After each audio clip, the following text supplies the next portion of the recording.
What's going on YouTube? The Gaming Gif here, back with our number 4 in my top 5 favorite mobile slash gacha games. And this is technically a first for the channel because I've never actually done this game before, but yes, I'm coming here with Naruto Ultimate Ninja Blazing.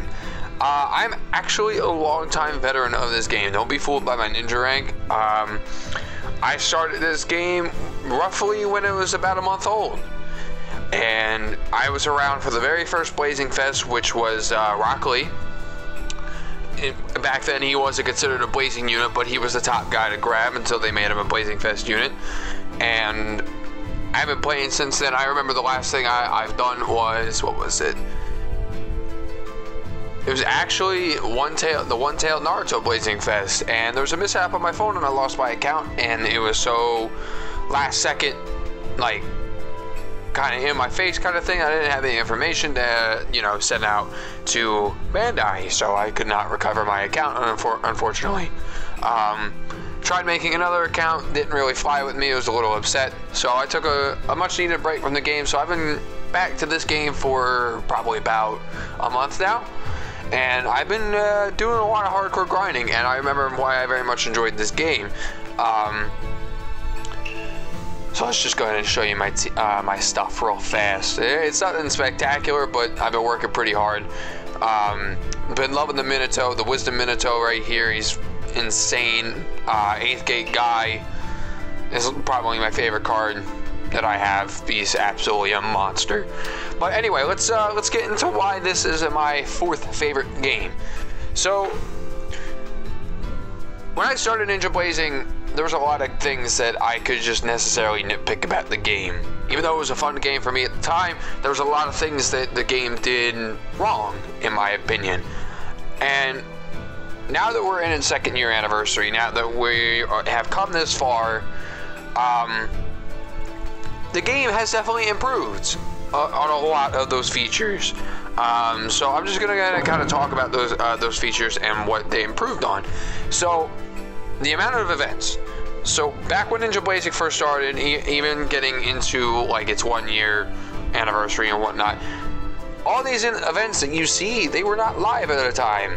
You probably had about 1 impact going that reset every 3 hours, and then maybe 2 emergency missions. That's not a lot of content. There wasn't a lot to do. Now, I know 3 impacts and 4 emergency missions still doesn't kind of seem like much, but it actually is a lot. This will actually keep you occupied for the most part, especially since some of the characters are still worth farming. Just like, I believe his name was Kidomaru. I forget his name. Yeah, Kidomaru. Let's see. Hanzo's still worth the farm. They're decent units that you can use. Kidomaru for his immobilization jutsu, and Hanzo's just an all-around decent attacker. Anyway, I digress. So the amount of events is definitely a big thing. They definitely worked up on that. They definitely touched up on that. Now with 3 impacts going at a time and 4 emergency missions going at a time, there's rarely stuff for you to not do, in a sense, especially since the impacts, at least at the moment, are all worth farming because they're all pretty great characters. Us OG players know just how good Jiraiya is. He's absolutely fantastic, and same with the Sasuke. Next up, the tediousness of farming for your characters. So when I started Blazing, there was an A rank for the scrolls, there was an S rank for the ramen, and there wasn't any evolution. So if you needed that 3-star scroll, you had to grind for that 3-star scroll, and you only got 1 mission. Yeah. I could already feel you cringing through the screen. It was pretty bad. They eventually touched up on that by adding evolution, where you can evolve to XXL ramens and the 4-star scrolls, and anything below vice versa, as long as you had 1 ramen and then 5 ramen to put into that 1 ramen, you can make your XXL. That kind of didn't do it still. That was still way too tedious because you still had to farm exponentially for all the stuff. It was basically just the same thing. You might as well just feed your character all the XL ramens. It made no difference. And then they went and added the next difficulty. S rank for the ramens and A rank for the scrolls, where you are at least guaranteed to get one 4-rank scroll or 4-star ramen. So that made grinding to evolve your characters a lot easier and a lot quicker. And I'm not saying that it has to be a lot easier and a lot quicker. It just dropped that off of the tediousness of the farm. So that was a huge plus. That was a very huge plus, and I'm very happy with that. I'm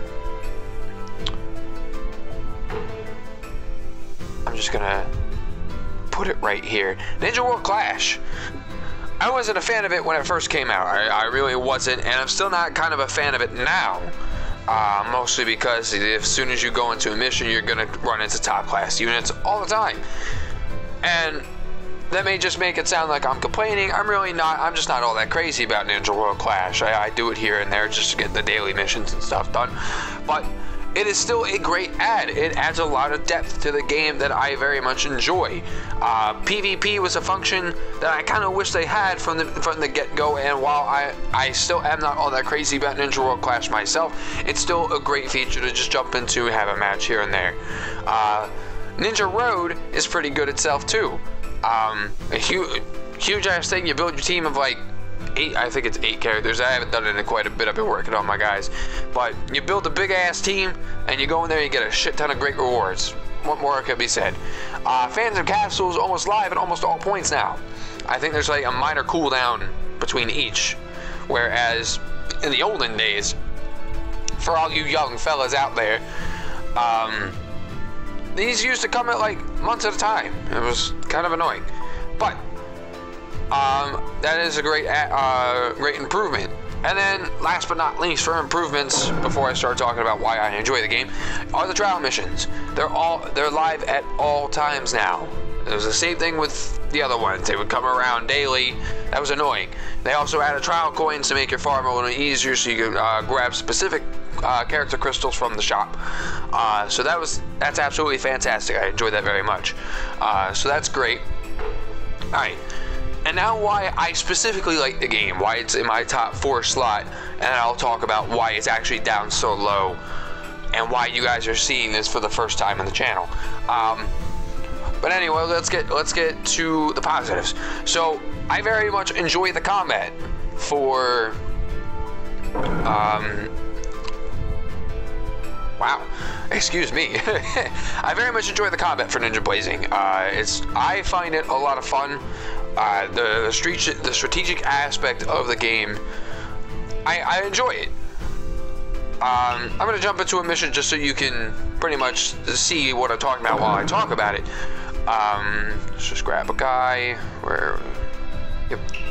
This Sasuke is absolutely broken, by the way. He just absolutely slaughters everything in this game.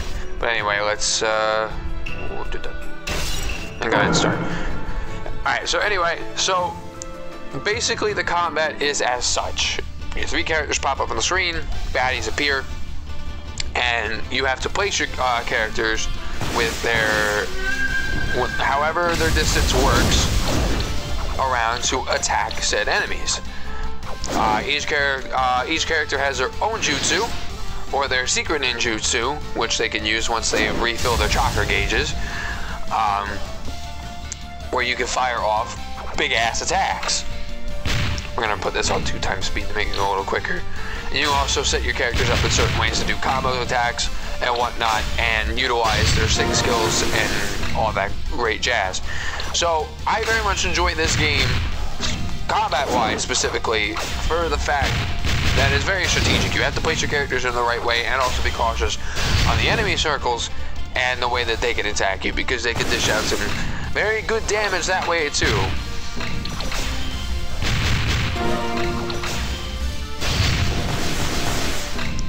I don't even need to look at the screen most of the time for these things. As you can see, they can do their combo attacks and such as well. So the combat, it's not like the most strategic thing in the world, but it'll get you by. It's simple enough where you can enjoy it. So here, this is a secret attack. I know Jugo's isn't all that impressive, so we'll do Sasuke's now. I love this ultimate.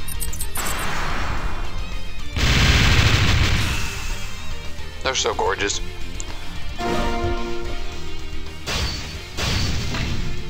I just gotta finish off these guys.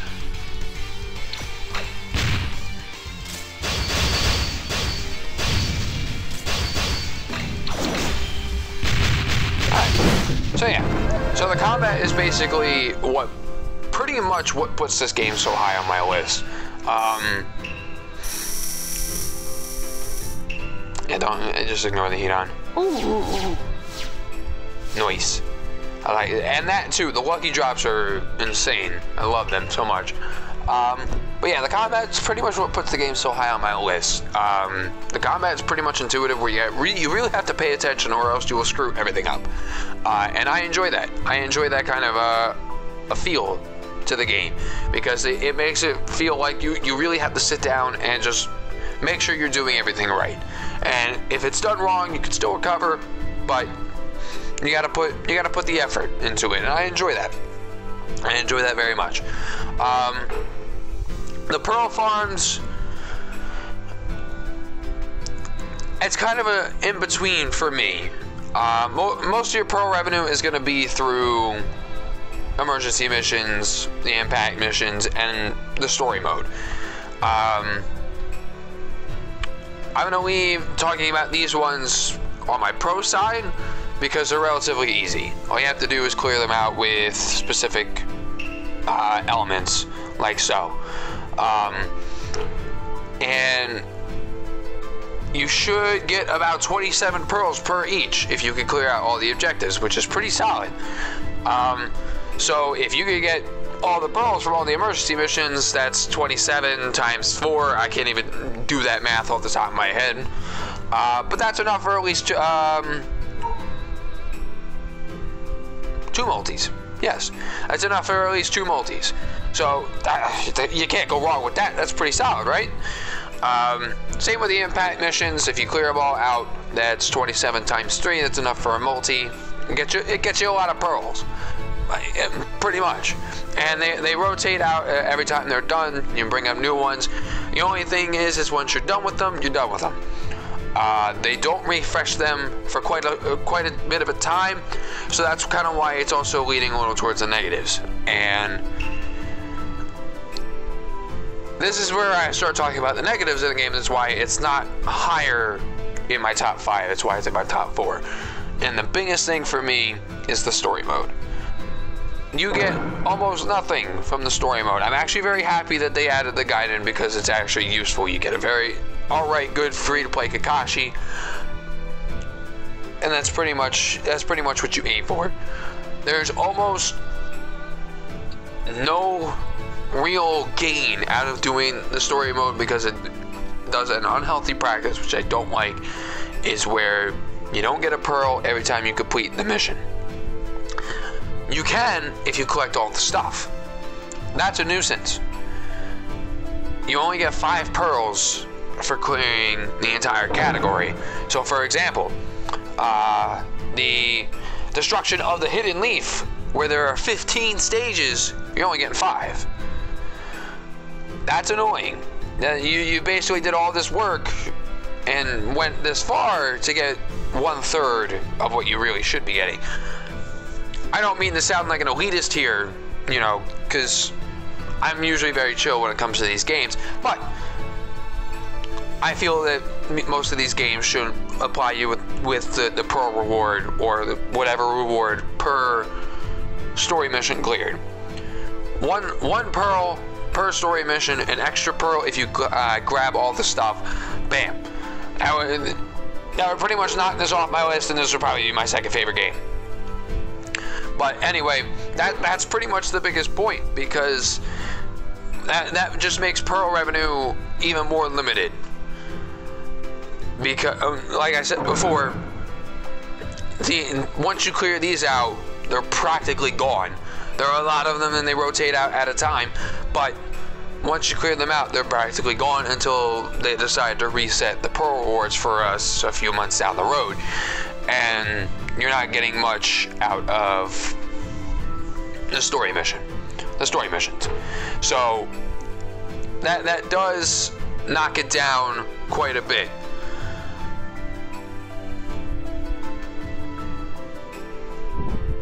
What are you looking at? Sorry, my guinea pigs stare at me like I'm sucking their soul out. But yeah, pretty much that I don't mean to like keep repeating it, but that pretty much just knocks the game down pretty much for me, just to my 4th spot. And that's kind of why it's still remaining in my top 5, because it's not enough to knock this off of one of my favorite games. I do enjoy this game a lot. I have a lot of fun. So yeah, that'll do it, guys. That top 4 is Naruto Ultimate Ninja Blazing. And real fast, if you guys do play the game and you're looking for more friends, feel free to add me here. This is my ID, jot it down, shoot me a friend request. I'm looking for more friends, so I have a lot more things to use. And I'm changing my helper friend to Minato, so you'll get a pretty powerful friend out of me too, because that Minato's insane. But anyway, that'll do it for the video, guys. Thank you so much for watching. I'm sorry this video came out just a tad late. I don't know if it felt late to you guys, but it felt late to me because I just had some stuff going on and just had to clear it out. But I'm here with it, and I'm pretty sure we're going to be talking about number 3. So look forward to that, guys. Thank you so much for watching, and the Game of Give signing off. Have a wonderful day.